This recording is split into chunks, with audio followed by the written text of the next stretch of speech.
राधे राधे, जय श्री कृष्णा। अब हम जानेंगे मेष लग्न के सप्तम भाव में केतु का फल।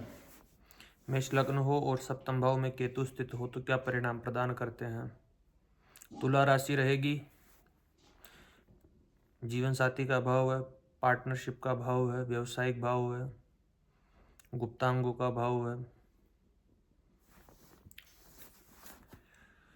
केतु वही विराग उत्पन्न करने वाला ग्रह है, डिटैचमेंट करवाने वाला ग्रह है, एक खोजी प्रवृत्ति, क्योंकि धड़ है यह, तो कहीं ना कहीं अध्यात्म का कारक है, मोक्ष का कारक है। कहीं ना कहीं पत्नी जो होती है, पति जो होता है, स्पिरिचुअलिटी से ज़्यादा जुड़े हुए हो सकते हैं। इमोशनली कनेक्ट जल्दी से नहीं हो पाते हैं, हो भी जाए तो भी ज़्यादा ठहराव नहीं है उनमें। केतु कहीं ना कहीं डिटैचमेंट कर देता है। जीवन साथी खोजी प्रवृत्ति का हो सकता है, वो सोच सोच करके काम करने वाला हो सकता है। सप्तम भाव व्यावसायिक साझेदारी जो रहती है उसमें भी थोड़ा जल्दी से विश्वास नहीं कर पाता ऐसा व्यक्ति। महर्षि पाराशर जी कहते हैं, यद्यद भाव गतो वापि यद्यद भावे संयुतो तत्तत् फलानि प्रबलो प्रतिषेताम तमो ग्रहो। जिस भाव में, जिस भावेश के साथ में रहते हैं, जिससे दृष्ट रहते हैं, उनका फल प्रदान करते हैं राहु केतु। लग्न में राहु होगा तो वैसे ही भ्रमित करता रहेगा मस्तिष्क को। तो यहाँ पे बड़े कार्मिक चीजें निकल करके आती है। पत्नी से भी कार्मिक रिलेशनशिप रहते हैं। संसार को चाहता है, पत्नी को चाहता है, लेकिन बंधना नहीं चाहता उससे कि मैं हमेशा के लिए उस पर ही निर्भर रहूं। ऐसी स्थितियां उत्पन्न कर देता है केतु। तो बहुत सी चीजें निकल करके आती है। विवाह में देरी हो सकती है, असामान्य स्थितियां उत्पन्न हो सकती है विवाह में। लाइफ पार्टनर का नेचर जो रहता है वो स्पिरिचुअलिटी का ज़्यादा हो सकता है। अट्रैक्शन अचानक हो सकता है लेकिन स्थायित्व नहीं।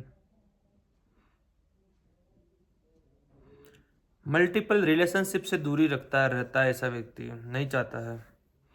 दाम्पत्य जीवन में साइलेंस चाहिए इसको, ज़्यादा वो नहीं चाहिए, शोर शराबा इत्यादि। इसको अरुचि इन चीज़ों से। तो ये स्पाउस की हेल्थ के लिए थोड़ा इश्यू सही नहीं रहेगा यहाँ पे। शास्त्र क्या कहते हैं तो हम उसको जानते हैं। सप्तम भाव के केतु को कहते हैं, सप्तमस्ते यदा केतु कलहम कुरुते सदा भार्या कष्टम भवे तस्य वियोगो वा प्रजायते। मतलब कि केतु अलगाव की जो भावना पैदा कर देता है, उसी के लिए शास्त्र कहते हैं कि सप्तम भाव में केतु होने से वैवाहिक जीवन में अक्सर कलह या वैचारिक मतभेद रहते हैं।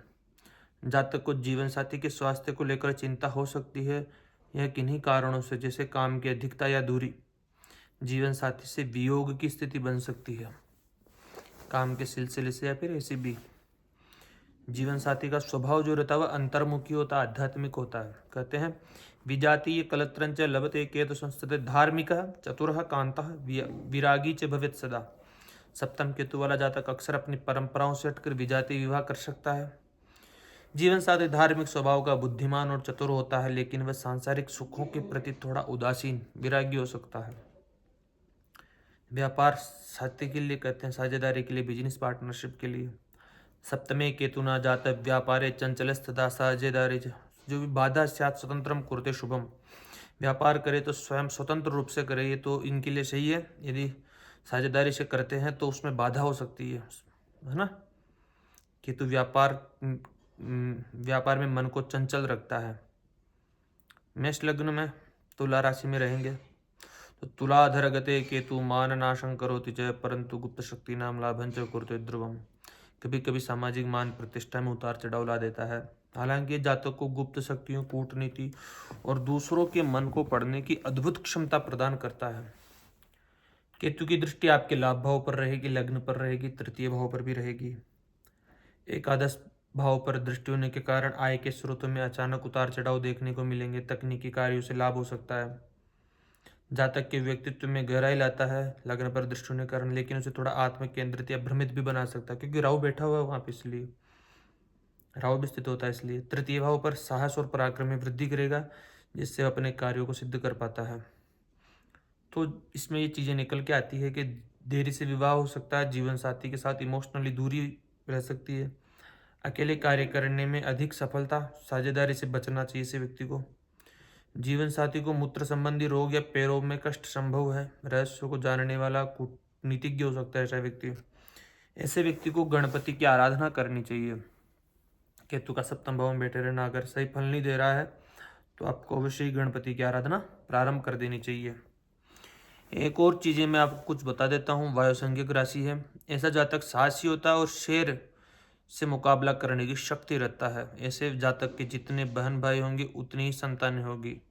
40 वर्ष की आयु तक धन बढ़ता रहेगा। जातक के पास सब कुछ होते हुए भी रोता रहेगा, इससे इसकी संतान पर बुरा असर पड़ेगा। भोज संहिता के अनुसार ऐसा जातक सुंदर पत्नी की प्राप्ति हेतु लालायित रहेगा। यदि जातक विवाहित होगा तो अपने जीवन साथी से विविध प्रकार के सुख ऐश्वर्य की प्राप्ति हेतु इच्छा तो रहेगा, पर इसकी इच्छा तृप्त नहीं होगी। अब हम थोड़ा युतियों की बात करते हैं। सप्तम भाव में यदि सूर्य के साथ में रहते हैं केतु, सूर्य नीच राशि के रहेंगे, स्थिति पंचम भाव के लिए सही नहीं है, क्योंकि पंचम भाव के स्वामी होते हैं। प्रेम संबंधों में अचानक धोखा, अलगाव, ब्रेकअप जो आजकल के जीवन में चल रहे हैं। शिक्षा में बाधा उत्पन्न हो जाना, संतान पक्ष को लेकर के चिंता रहना, संतान नहीं होना, संतान से एक अलगाव हो जाना, विरक्ति हो जाना, डिटैचमेंट हो जाना, या संतान भी धार्मिक प्रवृत्ति की हो सकती है। इसमें कहा है यहाँ केतु के साथ सूर्य 1000 राजयोग नष्ट करेगा, जातक के वैवाहिक सुख में कमी करेगा। पत्नी के लिए सही नहीं है, वैवाहिक जीवन के लिए सही नहीं है। सप्तम भाव में सूर्य नीच का रहेगा, अच्छी स्थिति नहीं है। पिता से मतभेद करवा सकता है, पिता के विचार अलग, खुद के विचार अलग, पिता से भी अलगाव। एक स्वयं को जानने की लालायत रहेगी, क्योंकि आत्मा का कारक है। ये आध्यात्मिक या स्पिरिचुअलिटी रखे जीवन में तब थोड़ा अच्छा रहेगा ऐसे व्यक्ति के लिए। सूर्य की आराधना करनी चाहिए, भगवान शिव की आराधना करनी चाहिए। यदि केतु के साथ में चंद्रमा हो तो माता से डिटैचमेंट, चतुर्थ भाव के स्वामी होते हैं चंद्रमा। मकान, वाहन, भूमि, सुख, प्रॉपर्टी, नौकर चाकर इत्यादि हम चतुर्थ भाव से देखते हैं, तो कहीं ना कहीं इनसे भी थोड़ी विरक्ति उत्पन्न कर सकती है। माता का जीवन कष्टमय जीवन हो सकता है। बड़े मकान होते सिवाय भी पत्नी के लिए भी सही नहीं है ये स्थिति चंद्र केतु की युति सप्तम भाव में। हाँ, ऐसा व्यक्ति मनोवैज्ञानिक अच्छा हो सकता है, रिसर्चर अच्छा हो सकता है, क्योंकि चंद्रमा मन का कारक है, केतु खोज अन्वेषण करवाता है, इसलिए अच्छा मनोवैज्ञानिक हो सकता है। यदि चंद्रमा के साथ में मंगल हो, मंगल लग्नेश है, लग्न चंद्र केतु की चंद्र मंगल केतु मंगल की युति थोड़ा क्रोधी बना सकती, कलह का वातावरण। पत्नी थोड़ी क्या बोलते हैं इसको, मांगलिक कुंडली तो बनती है, पत्नी में भी थोड़ा एक डिटैचमेंट, उग्रता रहेगी, तो थोड़ा अच्छी स्थिति नहीं है यह सप्तम भाव में। ऐसा व्यक्ति इंजीनियर, मशीनरी काम इत्यादि करे, सेना, पुलिस इत्यादि में ठीक स्थिति रहेगी वहां पे। यदि केतु के साथ में यहाँ पर गुरु हो, नहीं बुध हो, बुध षष्ठ भाव के स्वामी सप्तम में जाएंगे, तो वैसे भी पत्नी के स्वास्थ्य के लिए सही नहीं है। तृतीयस भी है बुध। ऐसा व्यक्ति लेखन, राइटिंग, फिल्म, पटकथा लेके संचार, कम्युनिकेशन के जितने भी माध्यम है इसमें अच्छी महारत हासिल कर सकता है। मैथमेटिक्स का अच्छा जानकार हो सकता है ऐसा व्यक्ति। कहीं ना कहीं बड़ा पत्रकार हो, संपादन कौशल कला अच्छी रहती है ऐसे व्यक्ति में, आप भाषण देने की कला अच्छी रहती है।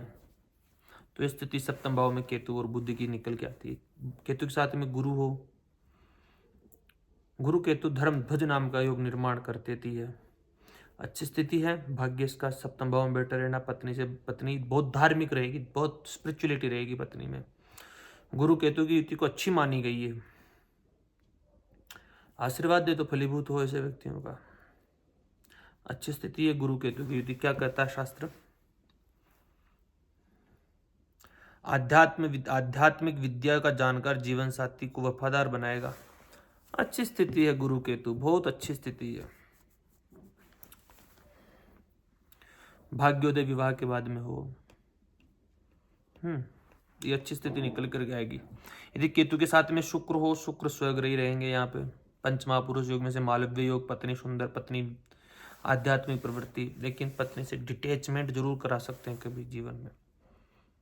कला में निपुण, फिल्म मेकिंग इत्यादि जगत में अच्छा नाम कमाए, वीडियोग्राफी करे, सोशल मीडिया पे काम करे, जो भी सौंदर्य प्रसाधन के जो कार्य ऐसे व्यक्ति उसमें महारत हासिल कर सकते हैं, फैशन डिजाइनिंग इत्यादि, मॉडलिंग वगैरह करे ऐसे व्यक्ति। ऐसा जातक राजा के समान पराक्रमी ऐश्वर्यशाली होगा। राजयोग का निर्माण तो होगा ही होगा। गुरु केतु के साथ में भी राजयोग का निर्माण होता है।